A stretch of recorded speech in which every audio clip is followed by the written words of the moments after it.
சொல்லுங்க. சந்திரா, கோயில் அன்னைக்கு கலச பூஜைக்கு நாள் குறிக்கிறாங்க.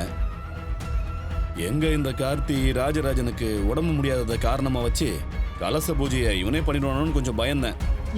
இப்ப என்ன? வழக்கம் போல அவன் தான் இந்த பூஜை பண்ண போறான், அதானே? அதான் இல்ல சந்திரா, நான் ஆளுங்களோட போய் அதை இதை பேசி கண்டிப்பா ராஜராஜன் தான் இந்த பூஜையை பண்ணணும்னு சொல்லிட்டேன். ஊர் பெரியவங்களும் அதுக்கு சரின்னு சொல்லிட்டாங்க. நல்ல விஷயங்க. ஊர் முன்னாடி வாக்கு கொடுத்துட்டு என் அக்கா முன்னாடி வந்து மாமாவை கூப்பிட வந்தேன்னு சொல்ல முடியுமா? இல்ல அதுக்கு அவதான் சரின்னு சொல்லிடுவாளா? உன் அக்கா அந்த மாதிரி சொல்ல மாட்டான்னு தெரிஞ்சுதானே நான் இந்த செக்கையே கார்த்திக்கு வச்சேன். பரவாயில்லங்க, கிடைச்ச இந்த வாய்ப்பை நமக்கு சாதகமா பயன்படுத்த முடியுமான்னு பாருங்க. வாய்ப்பு நமக்கு வர்றது ஒரு பக்கம் இருக்கட்டும், அந்த கார்த்தி பைய ஊர் மக்கள் முன்னாடி கொடுத்த வாக்கை நிறைவேற்ற முடியாம அசிங்கப்படணும். அதுதான் எனக்கு வேணும். சரிங்க, வச்சறேன். என்னடி சொன்னதெல்லாம் மறந்துட்டியா? இதையும் நான் மறக்கலக்கா. அப்படியா? சரி, அப்போ உன் மனசுல இருக்க காதல எப்பதான் கார்த்திக் கிட்ட சொல்ல போற? அதுவா? ஏய், என்னம்மா வெக்கப்படுறியா? எதுவா இருந்தாலும் சொல்லிட்டு செய்யுமா. அக்கா கிண்டல் பண்ணாதக்கா. பின்ன என்ன?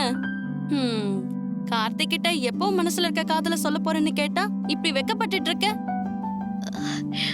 மாமாவை பார்த்தாலே நான் பேசணும்னு நினைக்கிறது கூட எனக்கு மறந்து போயிடுதுக்கா. ஆனா அவர்கிட்ட என் மனசுல இருக்கிற காதல எப்படி சொல்றதுன்னு ஒரு குழப்பமா இருக்கு.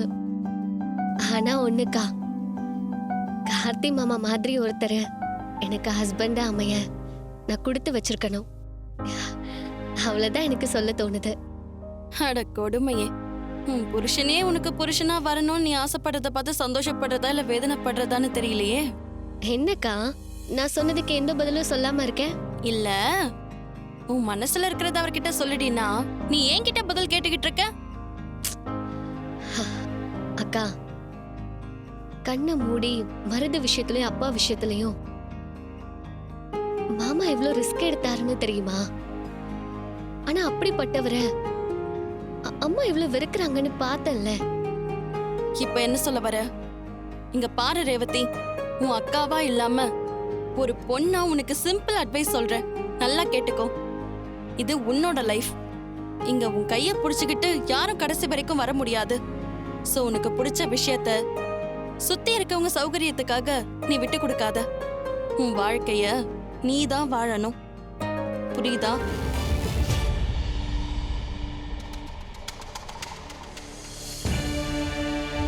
என்னாச்சுப்பா, ஏன் ஒரு மாதிரியா இருக்க? நான் அத்தை கிட்ட மாமாவை கலச பூஜைக்கு அனுப்ப சொல்லி கேட்டேன். அவங்க பழைய பகையெல்லாம் மனசுல வச்சுக்கிட்டு மாமாவை அனுப்ப முடியாதுன்னு சொல்லிட்டாங்க. சகல, உனக்கு தெரியாது இல்ல, நம்ம அத்தை கிட்ட கேட்டா அந்த பதில் தானப்பா வரும். புரியுதுங்க, இது கோயில் விஷயமாச்சே, ரிக்வெஸ்ட் பண்ணி கேட்டா மாமாவை அனுப்பி வைப்பாங்கன்னு நினைச்சேன். சகல, அது நல்லவங்க கிட்ட எதிர்பார்க்கலாம்யா, ஆனா அத்தை கிட்ட அதே விஷயத்தை எதிர்பார்க்க முடியுமா? இப்ப என்ன, கலச பூஜைக்கு மாமா வரணும், அவ்வளவுதானே? கோவில் பூஜை நடக்கிறப்போ சத்தம் இல்லாம மாமாவை கலச பூஜை கூட்டிட்டு வரது என் பொறுப்பு, போதுமா? திருட்டுத்தனமா கூட்டு வரேன்னு சொல்றீங்களா? ஏங்க, அது நம்ம கோயிலுங்க, அதுக்கு ஏங்க அவர் திருட்டுத்தனமா வரணும்? இதெல்லாம் சரியில்லைங்க, தப்பாயிடும். சகல, சொல்றேன்னு தப்பா எடுத்துக்காத. சரி தப்புன்னு பார்த்தோன்னு வச்சுக்கேன், ஒரு காரியம் நடக்காது. அத்தைக்காக யோசிச்சுட்டு இருந்தேன்னு வச்சுக்கேன், மாமாவை கோயிலுக்கு கூட்டிட்டே வர முடியாதுப்பா. நீ தைரியமா போய் வேலையை பாரு. அத்தைக்கு தெரியாம மாமாவை எப்படி கூட்டு வரதுன்னு எனக்கு தெரியும். அந்த பொறுப்பை நான் பாத்துக்கிறேன். இல்லைங்க, அத்தைக்கு தெரியாம மாமாவை கூட்டிட்டு போறதெல்லாம் தேவையில்லாம பிரச்சனையை தான் பெருசாக்கும். ஏற்கனவே குடும்பத்தில் இருக்கிற பிரச்சனைகளை இன்னும் பெருசாக்க நான் விரும்பல. அத்தையை சம்மதிக்க வச்சு மாமாவை முறைப்படி கூட்டிட்டு போறதுக்கு என்ன வழி இருக்குன்னு பார்ப்போம். சகல, இந்த விஷயத்துல அத்தை சம்மதிக்கிறதுக்கு வாய்ப்பே இல்லப்பா. அவங்க பிடிவாதத்தை பத்தி உனக்கு தெரியாதா? வாய்ப்பு இல்லையா? அது எப்படி வாய்ப்பு இல்லைன்னு நான் பார்க்குறேன். இன்னும் 2 நாள் இருக்குல்ல, மாமா கண்டிப்பாக வருவார். கலச பூஜையிலையும் கலந்துப்பாரு, வேணா பாருங்க.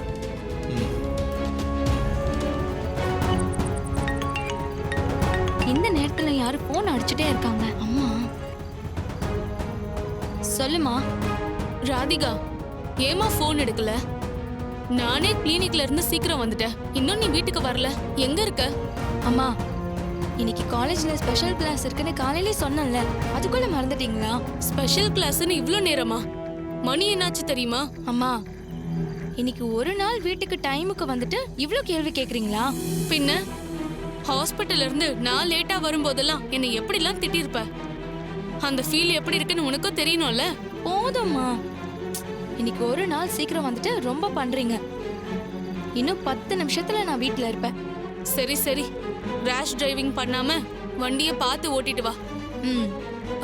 அப்புறம் ராதிகா, எனக்கு என்னமோ மனசுக்குள்ள ஒரு மாதிரி பயமாவே இருக்கு. கொஞ்சம் சீக்கிரம் வந்து சேருமா? ம், சரிம்மா.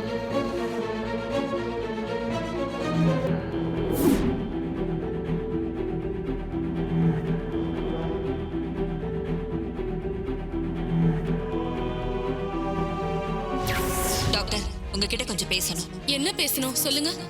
நீங்க எனக்கு ஒரு உதவி செய்யணும். என்ன உதவி? பேஷண்ட் ரேவதியோட சித்திதானா? அவளுக்கு கொஞ்சம் கொஞ்சமா பழைய நினைவுகள்லாம் வரும்னு சொன்னீங்கல்ல, ஆமா, அதுக்கு என்ன? அந்த விஷயத்தோட சேர்த்து நான் சொல்ற விஷயத்தையும் என் அக்கா கிட்டயும் என் குடும்பத்துல இருக்கிறவங்க கிட்டயும் சொல்லணும். நீங்க என்ன சொல்றீங்கன்னு எனக்கு ஒண்ணுமே புரியல. ரேவதிக்கு கொஞ்சம் கொஞ்சமா பழைய விஷயங்கள் ஞாபகம் வரும்னு சொன்னீங்க. அத கொஞ்சம் மாத்தி அவளுக்கு பழைய விஷயங்களை யாராவது ஞாபகப்படுத்த முயற்சி பண்ணா அது அவ உயிருக்கே ஆபத்தா போய் முடியுங்கிறத மட்டும் கொஞ்சம் சேர்த்து சொல்லணும். சரி, நான் நீங்க சொன்ன மாதிரி உங்க குடும்பத்துக்கிட்ட சொல்லிடுறேன். ரேவதி, ஒரு டாக்டரா என் ப்ரொஃபஷனுக்கு என்ன பண்ணக்கூடாதோ அதை நான் உனக்கு பண்ணிட்டேன். நான் ரொம்ப செல்ஃபிஷா என்னை பத்தி மட்டும் யோசிச்சுட்டேன்.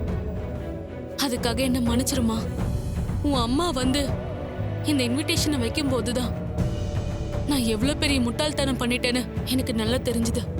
நடந்த விஷயத்த உன்கிட்ட இருந்து மறைச்சது மட்டும் இல்லாம உனக்கு இன்னொரு கல்யாணம் பண்ணி வைக்க உன் அம்மாக்கு எப்படிதான் மனசு வந்துச்சோ.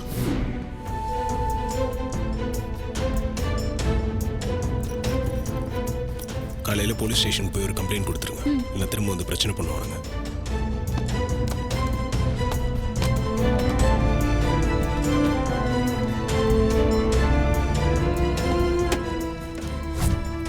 இந்தாங்க, வாங்க போலாம்.